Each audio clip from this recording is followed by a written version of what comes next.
ప్రభు అయిన యేసుక్రీస్తు నామములో కూడి వచ్చిన మీ అందరికీ కూడా నా హృదయపూర్వక వందనాలు. అందరికీ వందనాలు. అందరు బాగున్నారా?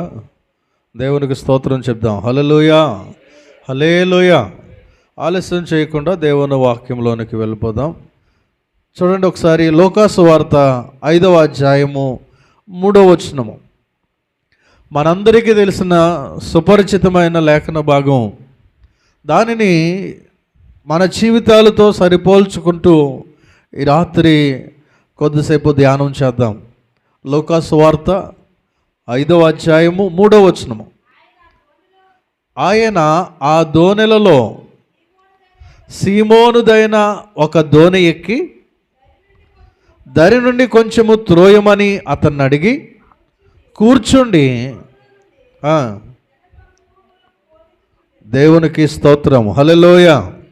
అక్కడ అనేకమైన దోణులు ఉన్నాయి. జాగ్రత్తగా వినండి. అక్కడ అనేకమైన దోణులు ఉన్నాయి అంటే అనేకమైన పడవలు ఉన్నాయి. మనకు అర్థం అవడానికి అనేకమైన పడవలు ఉన్నాయి. అందులో ఒక పడవ ఎవరిదంటే సీమోను గారిది, పేతురు గారిది పిలిచి ఆయన దోణెక్కి నువ్వు దాన్ని కొంచెం లోపల కంట తొయ్యి అని చెప్పినప్పుడు ఆ దోణిని లోపల కంట తోసిన తర్వాత ఆయన అందులో కూర్చొని బోధింపసాగెను అనే మాటని అక్కడ చూస్తూ ఉన్నాం. దేవునికి స్తోత్రం, హల్లెలూయా. జాగ్రత్తగా ఈ మాటలు మీ మనసులో పెట్టుకునే ప్రయత్నం చేయండి. ఆ దోణి, నేను చెప్పాను కదా, వాక్యాన్ని సరిపోల్చుకోవాలి, వాక్యాన్ని అన్వయించుకోవాలి. మనం ఆ స్థానంలో ఉన్నట్టుగా ఊహించుకొని తీసుకున్నప్పుడు దేవుని వాక్యం మనకు బాగా అర్థమవుతుంది, మనం దీవించబడతాం. దేవునికి స్తోత్రం. ఆ దోణి మన జీవితాలకు సాదృశ్యంగా ఉంది. ఆ దోణి మన జీవితాలకు సాదృశ్యంగా ఉంది. అక్కడ చాలా దోణులు ఉన్నాయి, కానీ యేసయ్య ఏ దోణిలో ఉన్నాడు, ఏ దోణిలో కూర్చున్నాడు అంటే సీమోను పేతురు గారి దోణిలో కూర్చున్నాడు. ఈ రాత్రి ఇక్కడ కూర్చున్నటువంటి మనందరం, మన జీవితాలు ఒక దోణితో సమానంగా ఉన్నాయి, దోణితో పోల్చబడ్డాయి, ఒక పడవతో పోల్చబడ్డాయి. అయితే మన యొక్క పడవలో, మన యొక్క నావలో, మన యొక్క దోణిలో యేసయ్య కూర్చున్నాడా? యేసయ్య కూర్చున్నాడా? యేసయ్యను మనం ఆహ్వానించామా? యేసయ్య కూర్చోవడానికి అవకాశం ఇచ్చామా? ఆయన అందులో కూర్చుని బోధిస్తూ ఉన్నాడంట. ఆ జరిగినటువంటి సంఘటన, ఆయన దోణిలో ఉంటే, అంటే యేసయ్య దోణిలో ఉంటే ఏం జరుగుతుంది అనేది మనము ఆ కింద వచనాల్లోనికి వెళ్దాం. 5 నుండి చదవండి. 5 నుండి. సీమోను, ఏలినవాడా, రాత్రంతయు మేము ప్రయాసపడితిమి కానీ మాకేమీ దొరకలేదు. అయినను నీ మాట చొప్పున వలలు వేతుమని ఆయనతో చెప్పెను. దేవునికి స్తోత్రం. 6వ వచనం. వారు అలాగు చేసి విస్తారమైన చేపలు పట్టిరి, అందుచేత వారి వలలు పిగిలిపోవచ్చుండగా వారు వేరొక దోణిలో ఉన్న వారిని సహాయము చేయవలనని వారికి సంజ్ఞను చేసిరి. దేవునికి స్తోత్రం, హల్లెలూయా. జాగ్రత్తగా అర్థం చేసుకునే ప్రయత్నం చేయండి.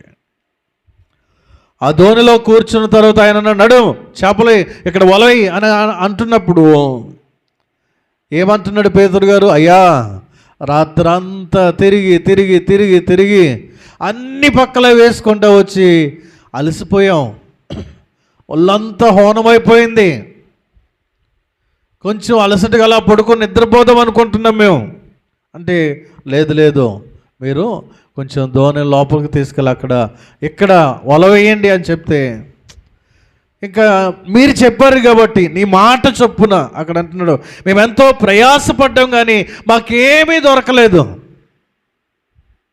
జాగ్రత్తగా వినండి. వాళ్ళు ప్రయాసపడినప్పుడు ఏమీ దొరకలేదంట. వాళ్ళు ప్రయాసపడినప్పుడు ఎవరు లేరు. ఆ దోణిలో యేసయ్య లేడు. యేసయ్య లేకుండా రాత్రంతా కూడా ప్రయాసపడ్డారు కానీ ఏమీ దొరకలేదు.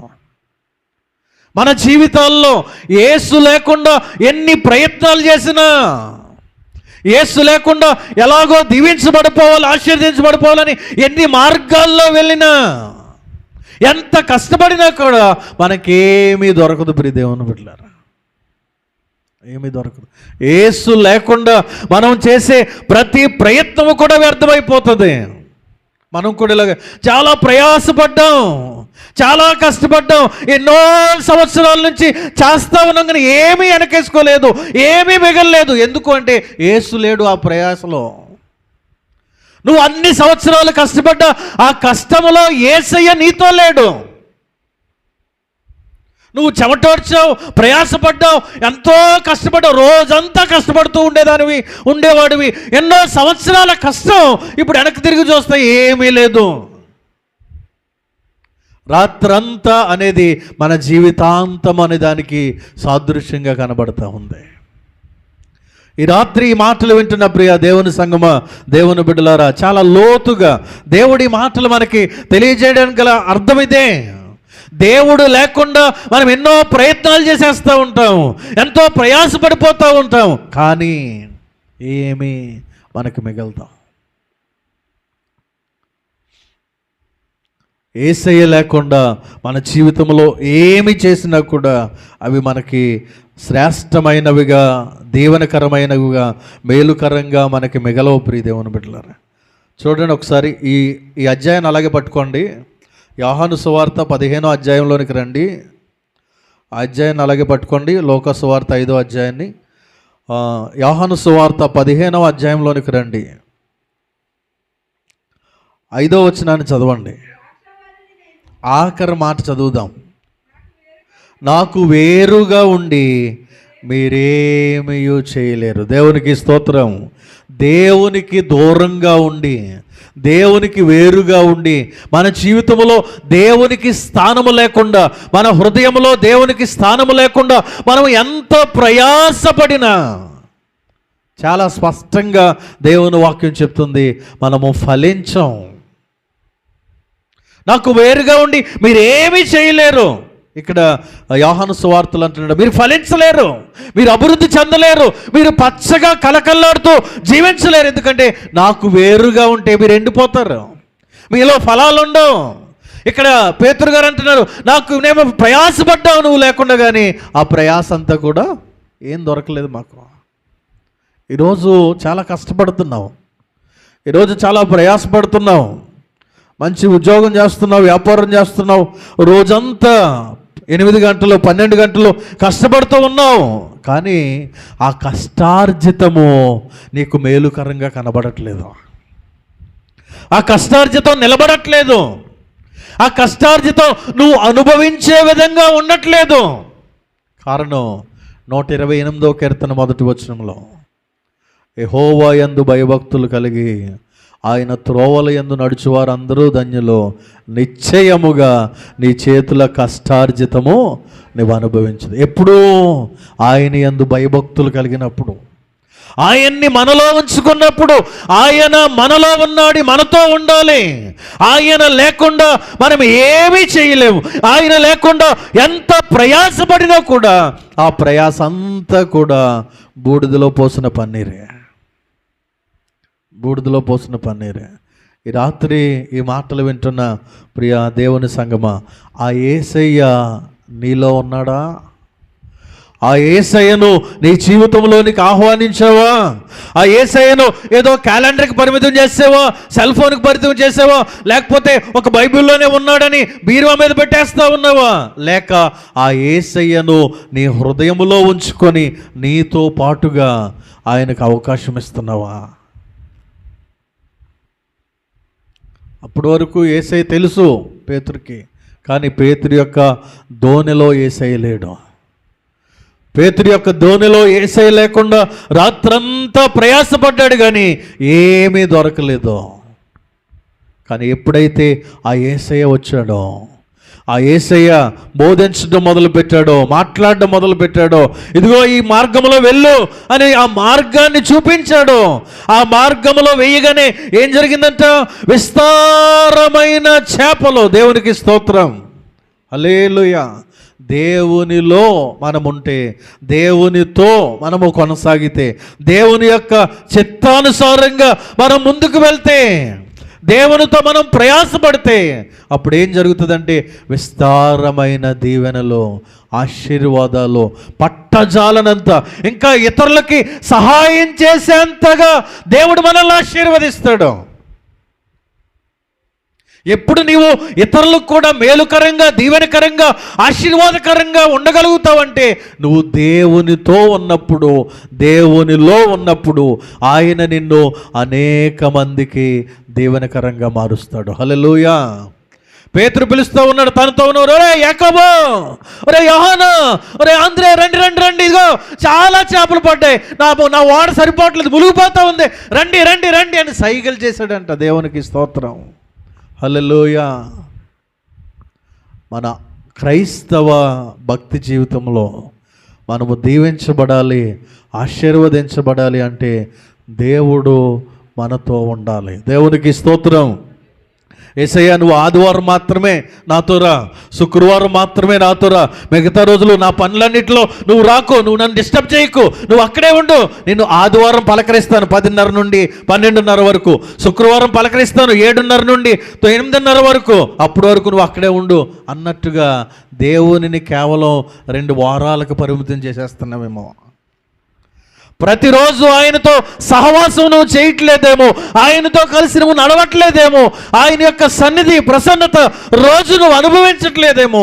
గనుకనే ఏమీ లేనటువంటి పరిస్థితి, కష్టపడుతూ ఉన్నా ఎక్కడో కూడా వెనక్కి తిరిగి చూస్తే ఏమీ లేని పరిస్థితి కనబడుతూ ఉంది. ఈ రాత్రి మాటలు మీకు బాగా అర్థమవ్వాలి, బాగా అర్థమవ్వాలి. మీ కష్టార్జితం నిలవలేకపోవడానికి, మీ ప్రయాస ఏమీ కనబడకపోవడానికి దేవుడు నీతో లేకపోవడమే. దేవునికి స్తోత్రం. హల్లెలూయా. ఎలా చూడాలి? హల్లెలూయా. బాగా అలసిపోయినట్టున్నారు కదా, జాగ్రత్తగా ఆలోచించేద్దాం. ఈ దోణిలో యేసయ్య ఉన్నాడు గనుక విస్తారమైన దీవెనలు కలిగాయంట. దేవునికి స్తోత్రం. లోకాసువార్తలోనే 8వ అధ్యాయంలోనికి వెళ్దాం. 8వ అధ్యాయము 22వ వచనము.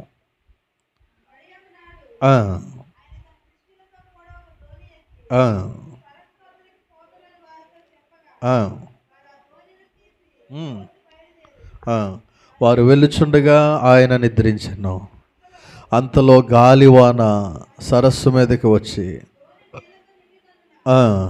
అపాయకరమైన స్థితిలో ఉండిరి. దేవునికి స్తోత్రం. హల్లెలూయా.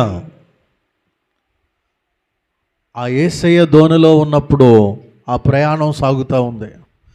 ఇప్పుడు యేసయ్య లేడు, రాత్రంతా ప్రయాసపడ్డా ఏమీ దొరకలేదు. కానీ ఇప్పుడు యేసయ్య ఉన్నాడు. యేసయ్యతో వెళ్తూ ఉన్నప్పుడు కూడా ఆ దీవెనలు, ఆశీర్వాదాలు మాత్రమే కాదు, యేసులో జీవిస్తున్నప్పుడు, యేసుతో జీవిస్తున్నప్పుడు అనేకమైన ప్రతికూల పరిస్థితులు ఎదురవుతాయి, అనేకమైన ఇబ్బందులు ఎదురవుతాయి, శోధనలు ఎదురవుతాయి. ఈ గాలి తుఫాను ఇక్కడ మనకు కనబడుతూ ఉంది. ఆ దోణిలో యేసయ్య ఉన్నాడు, శిష్యులు ఉన్నారు, ప్రయాణమై వెళ్తూ ఉన్నారు. యేసు పడుకున్నాడు. అప్పుడు ఆ మధ్యలోకి వెళ్ళేసరికి ఏమైందంటే గాలివాన ఆ యొక్క సరస్సు మీద లేచిందంట. దేవునికి స్తోత్రం. హల్లెలూయా. యేసయ్య మనతో ఉన్నప్పుడు మనకి ఇంకేమీ బాధ లేదు, ఇంకేమీ ఇబ్బంది లేదు అనుకోవడానికి కూడా లేదు. ఆయన మనతో ఉన్నప్పుడు కూడా మనకేమి ఎదురవుతాయి?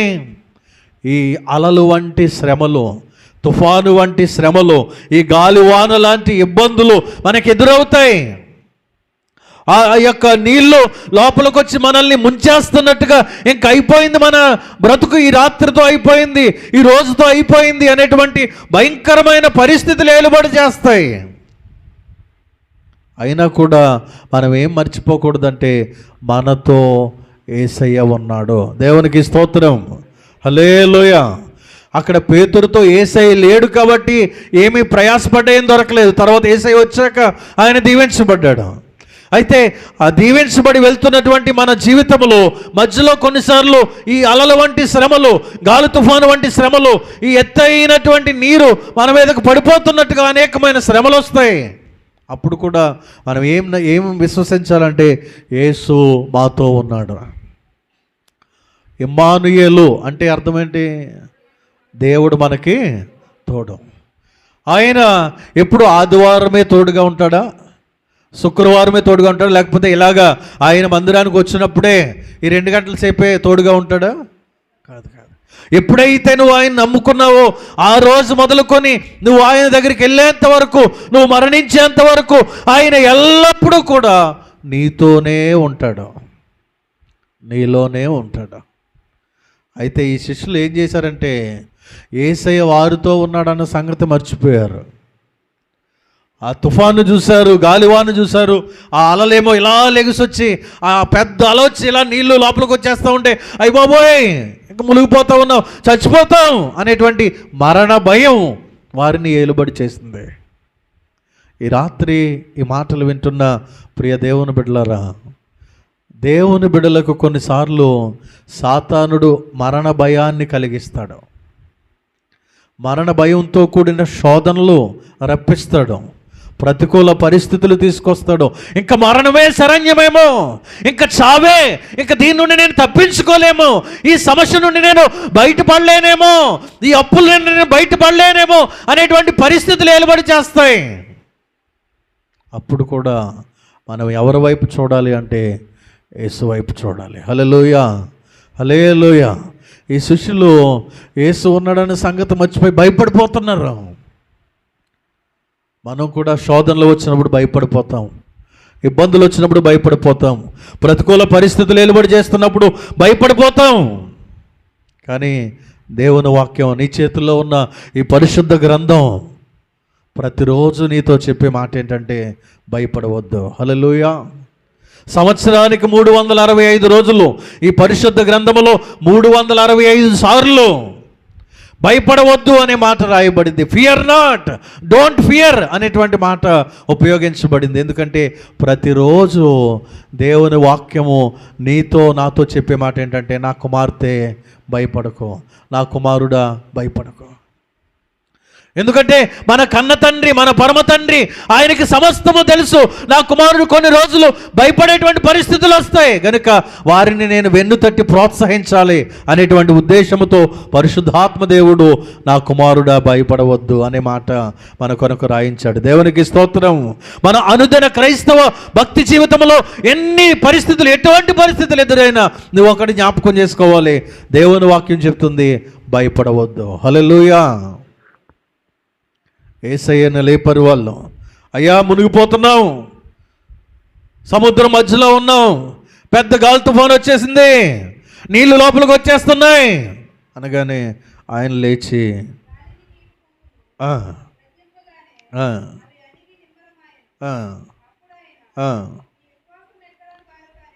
దేవునికి స్తోత్రం. హల్లెలూయా.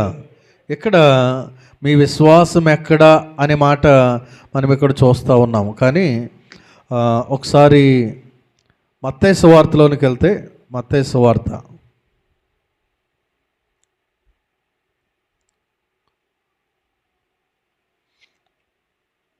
8వ అధ్యాయం అనుకుంటాను, ఒక్క నిమిషం. మత్తయి సువార్త 8వ అధ్యాయంలో 26వ వచనం. అదే సందర్భం ఇక్కడ చెప్తున్నాడు. అందుకు ఆయన అల్ప విశ్వాసులారా ఎందుకు భయపడుచున్నారని వారితో చెప్పి లేచి గాలిని సముద్రమును గద్దింపగా మిక్కిలి నిమ్మలమాయెను. దేవునికి స్తోత్రం. మనం భయపడిపోతున్నాం కొన్నిసార్లు. ఎందుకు అంటే మనకి సరిపోయినంత విశ్వాసం ఉండట్లేదు, ఆ పరిస్థితిని ఎదుర్కొనేంత విశ్వాసం ఉండట్లేదు, ఆ యొక్క సంఘటనను తట్టుకునేంత విశ్వాసం ఉండట్లేదు, ఆ ప్రతికూల పరిస్థితిని మనం జీర్ణించుకునేంత విశ్వాసం ఉండట్లేదు. కనుక ఆయన అంటున్నాడు, అల్ప విశ్వాసులారా ఎందుకు భయపడుతున్నారు? ఈ గాలి తుఫాను మిమ్మల్ని ఏం చేస్తుంది, ఈ సముద్రపు అలలు మిమ్మల్ని ఏం చేస్తాయి అని ముందుగా వారిని గద్దించి తర్వాత గాలిని సముద్రమును గద్దించగా అవేమయ్యాయంట, మిక్కిలి నిమ్మలమాయెను. దేవునికి స్తోత్రం. ఈరోజు మన కుటుంబాల్లో నెమ్మది లేని పరిస్థితులు ఉంటాయి, ఈ తుఫాను లాంటి సమస్యలు, ఇబ్బందులు, ప్రతికూల పరిస్థితులు ఏలుబడి చేస్తూ ఉంటే ఈ రాత్రి ఆ యేసయ్యను నీ దోనె అనే నీ జీవితంలోనికి ఆహ్వానించినట్లయితే ఆయన ఆ పరిస్థితులను గద్దించి మిక్కిలి నిమ్మలముగా చేయు దేవుడై ఉన్నాడు. దేవునికి స్తోత్రం, హల్లెలూయా. ఆయన సమాధానకర్త. దేవునికి స్తోత్రం.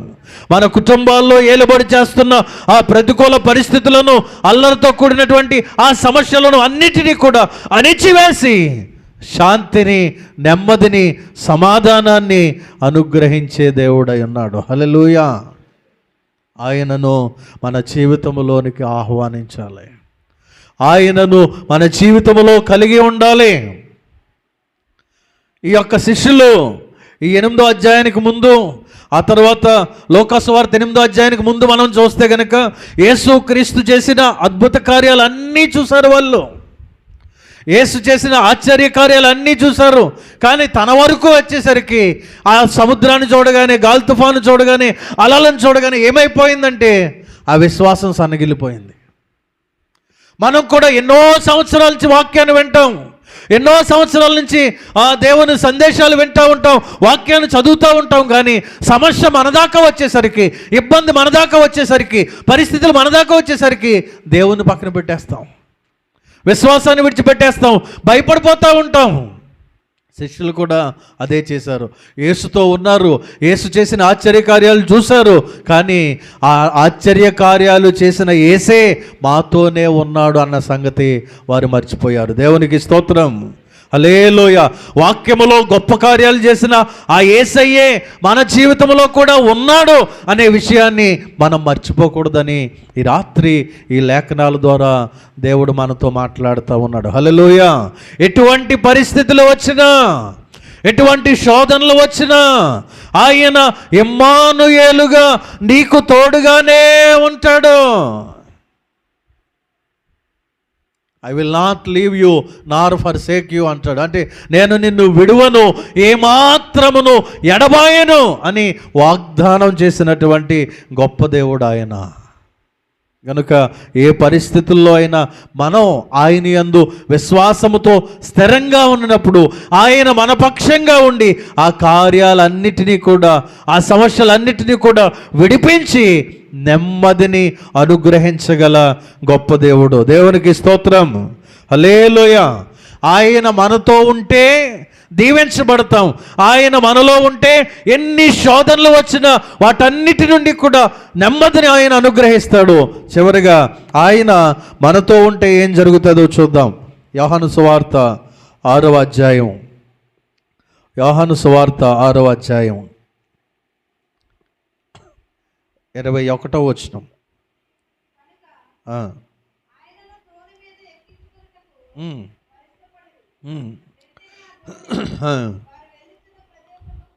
దేవునికి స్తోత్రం, హల్లెలూయా. వారు ఆయన్ని ఎక్కించుకొనడానికి ఇష్టపడ్డారంట. హల్లెలూయా. ఆయన ఎక్కించుకోవడం, ఆయనను మన జీవితంలోనికి ఆహ్వానించడానికి ఇష్టపడాలి. మన హృదయం తెరిచి యేసయ్యను ఆహ్వానించాలి. ఆహ్వానించినప్పుడు ఏం జరిగిందంటే వెంటనే ఆ దోనె వారు వెళ్ళుచున్న ప్రదేశమునకు చేరును. అంటే మనం ఎక్కడికి వెళ్ళాలో అక్కడికి క్షేమంగా చేరాలి అంటే మన జీవిత ప్రయాణంలో యేసయ్య ఉండాలి. యేసయ్య లేకుండా మనం వెళ్ళవలసినటువంటి గమ్యానికి మనము చేరలేము. ఆ యేసయ్యను మన హృదయములోనికి ఆహ్వానించడానికి ఇష్టపడాలి. ప్రియ దేవుని బిడ్డలారా, వారు ఆయనను ఎక్కించుకొనుటకు ఇష్టపడిరి. బలవంతంగా ఆయన నీ జీవితంలోనికి రావాలనుకోడు, బలవంతంగా నీ హృదయంలో ఉండాలని ఆయన కోరుకోడు. నువ్వు ప్రేమతో ఆయనకు ఆహ్వానించినప్పుడు, ప్రేమతో ఆయన కొరకు ద్వారాలు తెరిచినప్పుడు ఆయన నీ ఇంటికి వస్తాడు. దేవునికి స్తోత్రం. నీ లోనికి వస్తాడు. అప్పటి వరకు కూడా ప్రకటన 3:20 ప్రకారం నీ హృదయం అనే తలుపు నొద్ద నిలుచుండి తట్టుచూ ఉంటాడు. హల్లెలూయా. నా కుమార్తె, అమ్మా నీ జీవితం నాకు తలుపు తెరుస్తావా, నీ జీవితం అనే తలుపు తెరుస్తావా, నేను లోపలికి వచ్చి నీ జీవితాన్ని మారుస్తాను, నీ పరిస్థితులు మారుస్తాను, నీకున్న అవసరతలు తీరుస్తాను, నిన్ను పరలోక రాజ్యానికి తీసుకువెళ్ళడానికి నిన్ను సిద్ధపరుస్తాను అని హృదయం అనే తలుపునొద్ద నిలుచుండి ఆయన తడుతూ ఉన్నాడు. నీవు నేను ఆయన స్వరాన్ని విని తలుపు తీయగలిగితే, నీవు నేను ఆయన స్వరాన్ని విని తలుపు తీయగలిగితే, ఒక వ్యక్తి ఆ స్వరాన్ని విన్నాడు, జక్కయ్యా కిందకి రా, నేను ఈరోజు నీ ఇంట ఉండవలసి ఉంది అన్నాడు ఆయన. I want to come to your home. వెంటనే చెట్టు ఎక్కడానికి కష్టపడ్డాడేమో జక్కయ్య, త్వరగా దిగి తన ఇంటిలోనికి ఆహ్వానించాడు. దేవునికి స్తోత్రం. మనం చూడగలుగుతాం అధ్యాయంలో ఆ యొక్క జక్కయ్య జీవితం ఎలా మారిపోయిందో, అతని పాప జీవితం ఎలా మారిపోయిందో, అతనిలో ఎంత గొప్ప మార్పు వచ్చిందో మనం చూడగలుగుతాం. అన్యాయంగా సంపాదించింది, ముక్కుపుండి ఆ అన్యాయంగా పన్నులు వసూలు చేసింది, దాని అంతటినీ కూడా పేదలకు ఇచ్చేస్తాను, ఎవరి దగ్గర నేను అన్యాయంగా వసూలు చేశానో 4 రెట్లు వారికి ఇచ్చేస్తాను. ఏంటా మార్పు? ఎందుకు వచ్చింది ఆ మార్పు? అప్పటి వరకు సంపాదించుకున్న ధనాన్ని ఎందుకు పేదవాళ్ళకి ఇచ్చేయాలనుకున్నాడు? ఎవరి దగ్గర అయితే అన్యాయంగా సంపాదించాడో వారికే మరలా ఎక్కువ రెట్లు ఇవ్వడానికి ఎందుకు ఇష్టపడ్డాడు అంటే, యేసయ్య అతని జీవితంలోనికి వచ్చాడు గనుక. దేవునికి స్తోత్రం. హల్లెలూయా. ఆ యేసయ్య మనలోనికి వచ్చినప్పుడు మనలో ఉన్నటువంటి ఆ పాప సంబంధమైన లక్షణాలు, స్వభావాలు, వాటన్నిటినీ కూడా ఆయన బయటికి తీసివేస్తాడు.